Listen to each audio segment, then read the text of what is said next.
ducking cousin that was once almost the future of the US Air Force. Meet the production model Boeing F-32. Boeing's entry into the JSF program was a bold move to win the largest military contract in both the United States and aviation history in general ever conceived. However, a new age brings new threats and the US needs to be ready to counter them, whatever they end up being. Was this aircraft actually better than its counterpart, or was the aesthetics that proved to be the nail in the coffin for one of the most controversial programs of the 90s and early 2000s? Let's take off vertically with the story of the Boeing X-32 fighter jet. The future you are. This new JSF aircraft was to replace the A-10, F-16, FA-18, the AV-8 Harrier and the F-1 craft, a classic fighter for the Air Force, and the other was to be a short takeoff and vertical landing capable jet for the Navy and contract.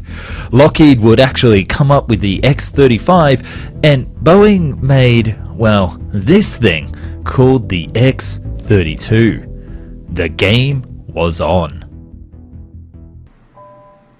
This jet was fast and before its time. Do you know what else is fast from the future? But here 22 Raptor was the world's first fifth-generation fighter aircraft to be put into service. However, when it comes to the sixth-generation aircraft, other nations such as Russia, the UK, and Japan have revealed more about their designs, if not program advancements, than the US. The Air Force Secretary's statement during a committee hearing for the 2023 fiscal budget gave some information regarding the U.S. proceedings in the matter. Next Generation Air Dominance, NGAD, scheduled to replace the aging F-22s. While planned upgrades will see the F-22s flying for more than a decade, the NGAD will bring an array of capabilities that haven't been seen in a fighter aircraft before. Key technologies such as propulsion, stealth, advanced weapons, and thermal management of aircraft signature are all set to see major upgrades in this aircraft. The Adaptive Engine Transition Program, AETP, which some believe is unaffordable for the F-35s, could possibly be a part of the next generation aircraft. The NGAD is also being touted as a family of systems that could see a lot of unmanned aircraft equipped with a wide variety of sensors and payloads being deployed alongside the manned planes. In high-risk situations, the unmanned aircraft would be designated to carry out missions, keeping the aircraft and its pilot out of harm's way.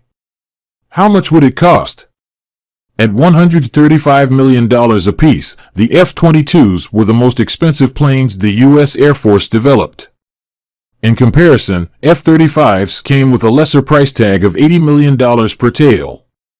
Over the years, however, the sustainment costs of the F-35s have shot up considerably, the U.S. Air Force is cognizant of this development and is taking utmost care to avoid a repeat of such a scenario with the NGAD.